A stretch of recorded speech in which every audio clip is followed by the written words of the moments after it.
Welcome back to Old Casebook, the channel where we dig up the cases that sat in the dark for decades until something or someone finally cracked them open. If you're new here, consider subscribing because every week we bring you a real cold case that was finally solved, often in the strangest way possible. Today's case took 57 years to solve, and the answer was sitting in a filing cabinet the entire time. Let's get into it. A 19-year-old girl was stabbed 106 times, alone in a locked office, while factory machines kept running just feet away on the other side of a wall. Nobody heard a thing. It would take 57 years and a second dead girl before anyone learned why. This is the story of two murders that police always believed were connected but couldn't prove, not for decades. Her name was Diane Olkowitz, 19 years old, second of 6 kids, from a small village called Menomonee Falls, Wisconsin, the kind of place where everyone still left their doors unlocked at night. Diane worked as a secretary at the Kenworth manufacturing plant on Silver Spring Drive. It was a normal job, a normal life. But every single day, for exactly 1 hour, Diane became the most isolated person in that entire building, and she had no idea. Here's what made that hour so dangerous. The rest of the office staff clocked out at 3:30 every afternoon. Diane stayed back until 4:30 to take late deliveries and answer the phones. For that 1 hour, she was completely alone in the front office. On the other side of the building, the factory floor kept running. Workers, machines, noise, but a hallway and a set of heavy doors separated that side from Diane's office. They couldn't see her. They couldn't hear her. If something happened in that front office, no one on the factory floor would ever know. Thursday, November the 3rd, 1966. Diane stayed behind at her desk, just like every other day. Somewhere between 3:30 and 5 p.m., someone walked through the front entrance. What happened next? The Waukesha County coroner could only partially reconstruct. Diane was attacked with a knife, a blade just 3.5 inches long. But this wasn't quick. The coroner determined the attack lasted several minutes. In a room Diane could not escape from, she was stabbed 106 times. At 5:10 p.m., a factory worker walked into the front office to find Diane on the floor. Blood covered the walls, the desk, the carpet around her. She was already gone. Her younger sister Patty would say years later, "She was pretty much my mentor." Diane's sisters grew up under the weight of that one afternoon, an entire childhood shaped by a question that never got answered. And there was someone else left behind too. Diane's fiancé, Donald Hemer, was away completing Army basic training in Texas when she died. He was sent to Vietnam 2 years later and killed in combat, never knowing who had taken the life of the woman he was supposed to marry. Police arrived within the hour. The scene was extensive, blood, evidence everywhere you looked. But the murder weapon, gone, never recovered. For weeks, detectives walked the length of Silver Spring Drive on foot. They interviewed every employee at Kenworth, every business along that road, delivery records, time cards, visitor logs, anyone who'd set foot near that building during Diane's one isolated hour. Boyfriends, former employees, traveling salesmen, repairmen, every known sex offender and violent offender in Waukesha County. Hundreds of interviews, fingerprints checked against every database available at the time, thousands of pages of documentation. And at the end of all of it, nothing. No arrest. No suspect, no answers. The Olkowitz family stayed in Menomonee Falls. They waited for the phone to ring, waited for police to call with a name, a lead, anything. That call did not come for more than 50 years. 4.5 years after Diane's murder, something happened 2 miles away. that would change everything. On June 24th, 1971, in an empty field behind a department store, another body was found. A 15-year-old girl, stabbed more than 60 times, sexually assaulted. Her name was Terry Lee Erdman, and what investigators were about to discover about her final hours would connect her to Diane in a way nobody saw coming. Terry was the youngest of 3 children in her family. She'd just finished 9th grade and was supposed to start high school that September, a whole future mapped out in front of her. Terry lived on West Silver Spring Drive, barely a mile and a half from where her body would be found. The evening before, she'd been visiting a friend near North 95th and West Rio Street. To get home, she took the same shortcut she always took, a worn dirt path running alongside the railroad tracks, cutting through an open field behind a row of stores. Every kid in the neighborhood used it. It was just faster. On the evening of June 23rd, 1971, somewhere along that familiar path, someone was waiting. Terry was sexually assaulted and stabbed more than 60 times. Her body was found the next morning by someone simply passing through the field. Milwaukee police arrived and did everything by the book, canvassing the area on foot, knocking on every door bordering that field, pulling the record of every known sex offender on the northwest side of the city. They asked neighbors if they'd seen a man near the tracks. They checked for unfamiliar cars. But here's what investigators couldn't ignore, even back then. The level of violence. The number of wounds went far beyond what it would have taken to actually kill her. This wasn't panic. This was someone who didn't stop. And almost immediately, detectives noticed something else. This looked exactly like the still unsolved Olkwitz murder, 5 years earlier and 2 miles away. Same general area, same kind of knife, same pattern of overkill. 2 young women, alone, in places where no one could see or hear what was happening to them. The similarities were obvious, but in 1971, obvious wasn't enough. There was no forensic science that could actually prove the same man did both. So here's what happened. Menominee Falls police kept working Diane's case. Milwaukee police kept working Terry's. 2 departments, 2 city lines, 2 separate investigations, running side by side, but never talking to each other.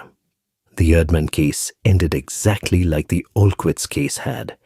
Months of work, thousands of pages, every lead dead, no suspect who matched the evidence. Think about that for a second.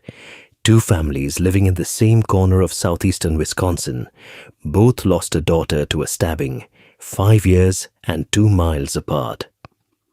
One was 19, killed inside the office where she worked every single afternoon. The other was 15, killed on a path she'd walked home 100 times before. Neither case was ever solved.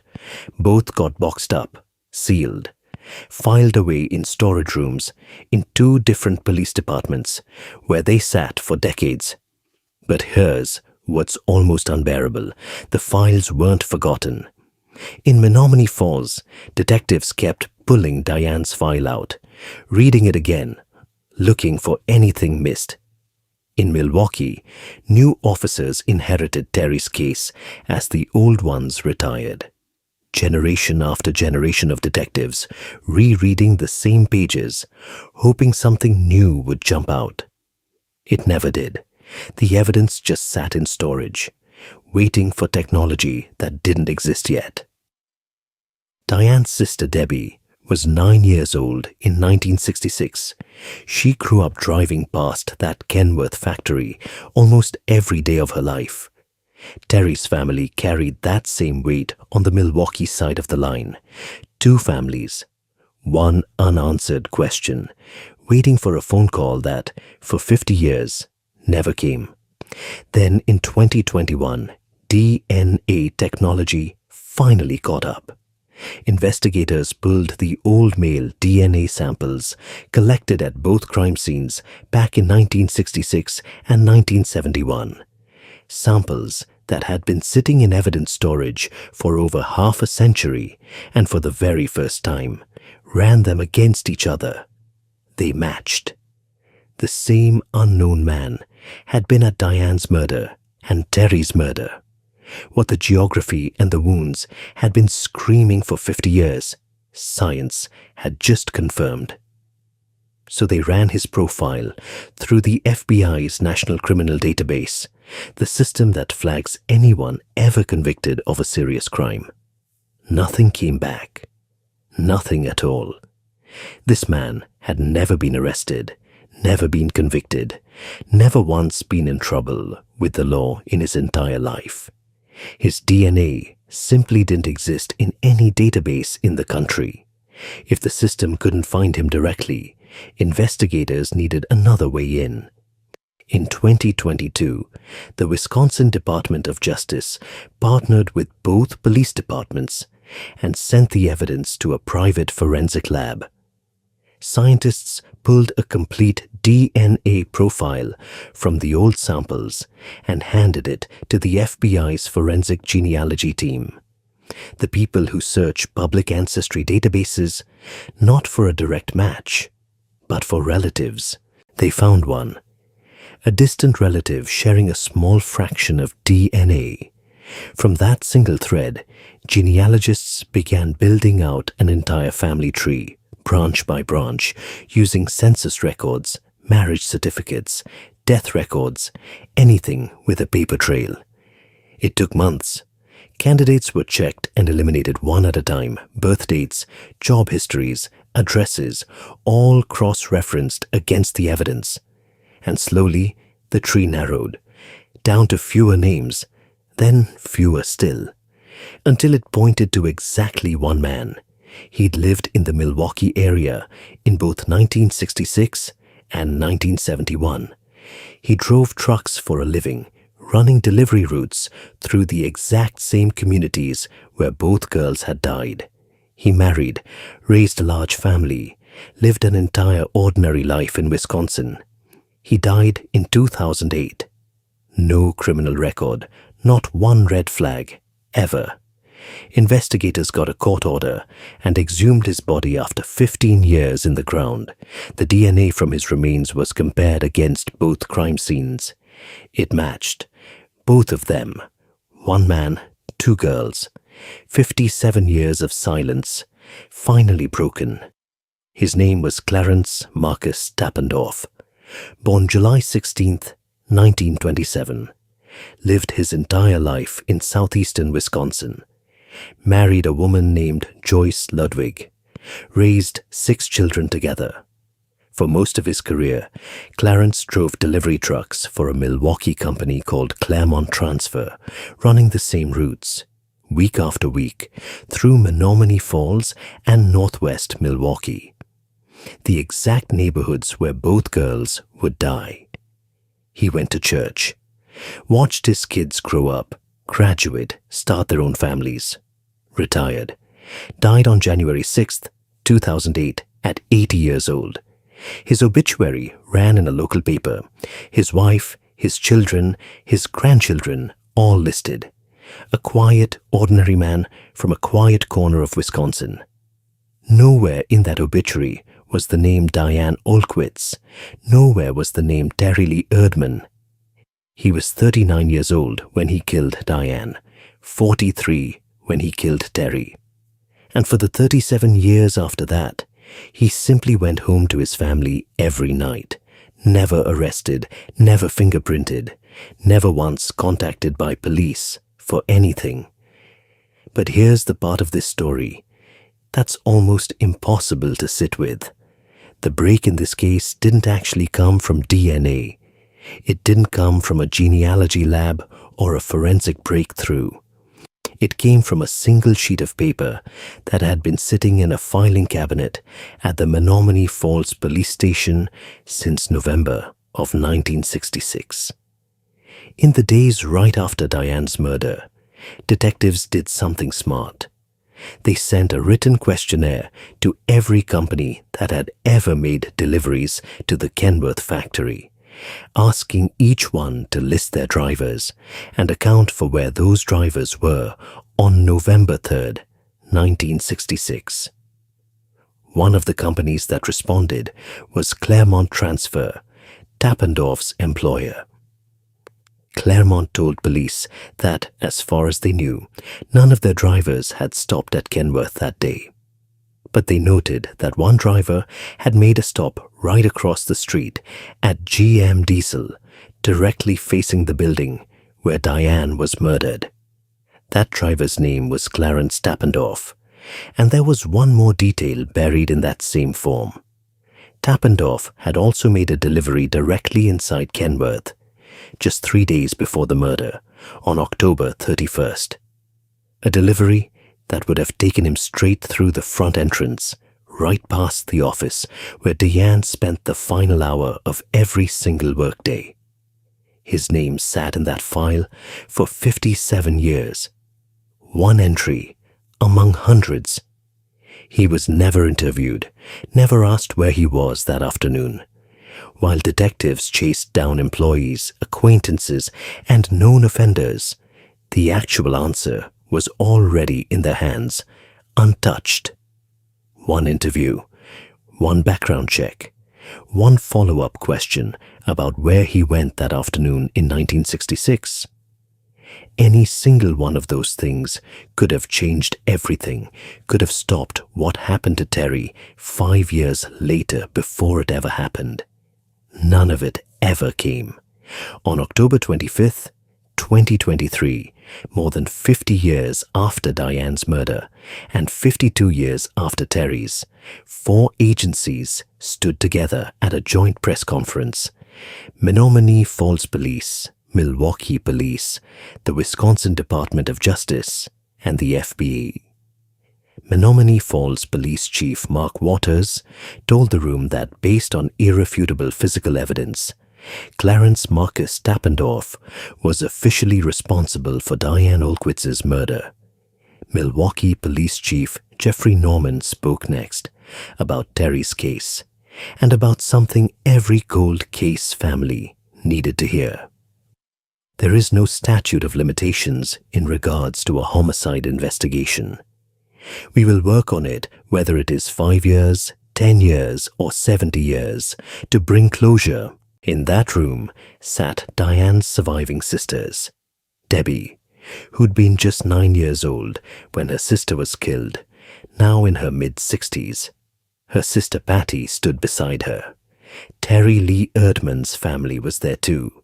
2 families, from 2 different sides of a county line, who had never once met each other in 50-plus years, connected the entire time by one man neither of them knew existed.